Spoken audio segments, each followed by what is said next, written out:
Notre vision pour cet exercice est de devenir les leaders de notre marché. C'est non. Et oui, il arrive encore que certaines entreprises fassent ce genre d'erreurs absurdes. Et bien d'autres d'ailleurs. Hein. Mais le pire, c'est qu'elles pensent bien faire. Bonjour chers amis et bienvenue dans cette nouvelle brève. Nous savons tous que faire des erreurs est le meilleur moyen d'apprendre.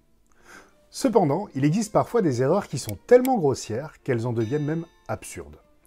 Alors les entreprises n'échappent pas à ce type de coquille et je vous propose donc de regarder le top 5 des erreurs les plus idiotes que font les entreprises alors que elles, quand elles les font, eh bien elles sont persuadées de bien faire. Et vous d'ailleurs, dites-moi en commentaire si vous avez peut-être vu des fois des erreurs absurdes dans votre boîte ou dans celle du voisin, hein, mais ça reste entre nous.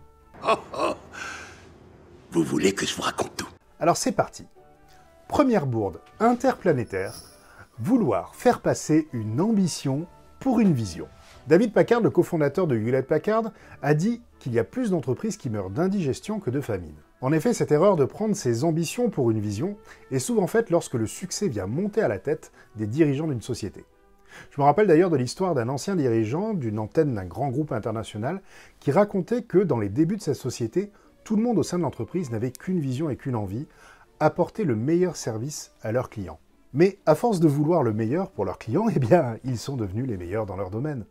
Et donc, eh bien, ils ont réussi, et donc ils se sont rendus compte à un moment qu'ils gagnaient beaucoup d'argent, et que même ils étaient sur le point de devenir les leaders mondiaux dans leur domaine. Ils ont donc annoncé que leur vision était de devenir les leaders mondiaux. Et donc ils sont passés d'une intention centrée sur la qualité de ce qu'ils apportaient à leurs clients, à une intention purement comptable et financière. Et vous savez quoi? Eh bien, les clients l'ont ressenti, et les résultats ont commencé à s'effondrer. Heureusement, ils s'en sont rendus compte et ils ont vite corrigé le tir. Ils sont d'ailleurs devenus, depuis, les leaders mondiaux, mais non pas parce qu'ils voulaient le devenir, mais bien parce qu'ils voulaient apporter le meilleur à leurs clients. Je veux pas qu'il y ait un seul client qui puisse se plaindre. Et n'oublie jamais, le client est roi. La deuxième gaffe qui peut faire très mal, et qui est d'ailleurs très liée à la première, c'est de ne pas incarner sa vision. Et oui, avoir une vision d'entreprise, c'est bien beau, mais ça ne sert pas seulement à faire joli, n'est-ce pas? Rappelez-vous l'ancien slogan de Nokia lorsqu'ils étaient les leaders mondiaux de la téléphonie mobile de 1998 à 2011. Connecting People. C'est beau, hein? Oh, j'ai jamais rien vu d'aussi beau. Sauf qu'au moment où est arrivé le téléphone connecté, donc le smartphone, eh bien, ils n'y ont pas cru. Et là, ils ont quasiment disparu du marché au point de devoir revendre leur division téléphonie mobile. Et à ce jour d'ailleurs, ce n'est toujours pas Nokia qui conçoit et commercialise leur téléphone. Le troisième plantage, qui est sûrement le plus fréquent, c'est le « on a toujours fait comme ça ». Et oui, nombre de sociétés viennent à s'encrouter et à se scléroser car ils préfèrent persister dans des choses qu'ils connaissent bien, même si elles ne marchent plus, plutôt que de se remettre en cause. Regardez par exemple Adidas qui a refusé de sponsoriser un jeune joueur de basket prometteur parce qu'il préférait continuer de sponsoriser des joueurs qui jouent au poste de pivot. Sauf que ce jeune joueur, c'était Michael Jordan, qui a donc signé avec Nike et leur a fait gagner des millions de dollars. Prêt? Alors en route. Résultat des courses, Adidas s'est retiré progressivement du marché de la NBA. À la boulette.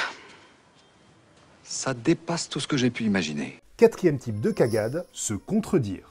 Regardez par exemple la marque Kodak, qui était la première entreprise à avoir déposé le brevet d'appareil photo numérique en 1978. Sauf qu'après, ils se sont dit « Ah ben non, finalement ». Et là, leurs concurrents japonais ont profité de la brèche et ont eu une croissance phénoménale avec le même concept au début des années 2000, et Kodak a frôlé la faillite. Et la cinquième erreur, et non des moindres, c'est l'erreur du « too much ». Et oui, on a vu qu'il y a ceux qui ne veulent rien changer, et il y a ceux qui au contraire veulent tout changer d'un coup. Mais n'oublions pas que la voie de la sagesse reste la voie du milieu. Ce fut par exemple le cas de Coca-Cola, qui en 1985 a eu l'étrange idée de vouloir tout changer. Eh les gars, j'ai une idée, arrêtez tout, oui, arrêtez toutes les machines là, on arrête toute la production de cette recette là, vous savez quoi, on va sortir un nouveau truc, le New Coke. On remplace tout? Oui, on remplace tout, on remplace tout. Et là, vous vous en doutez, les ventes se sont immédiatement écroulées. Et ils ont dû revenir à l'ancienne recette en seulement quelques semaines pour éviter la catastrophe. Et oui, quand on lance un nouveau produit, c'est intéressant quand même d'effectuer une petite période de test, sans vouloir tout envoyer aux oubliettes du jour au lendemain. En conclusion les amis, que ce soit dans notre vie ou lorsqu'on est à la tête d'une entreprise, n'oublions pas que l'intelligence nous fait mieux avancer si elle se bâtit sur du bon sens. Je vous dis donc à la semaine prochaine et encore une fois, je vous remercie de faire partie de ces personnes qui font en sorte que le bonheur au travail soit le plus grand levier de la performance. À bientôt. Et n'oubliez pas, hein, si vous voulez booster votre leadership, vous pouvez télécharger gratuitement mon e-book sur mon site internet. Le lien est dans le descriptif de la vidéo. Et pour vous abonner, vous cliquez à gauche. Et pour voir une autre vidéo, vous cliquez à droite. Allez, à bientôt.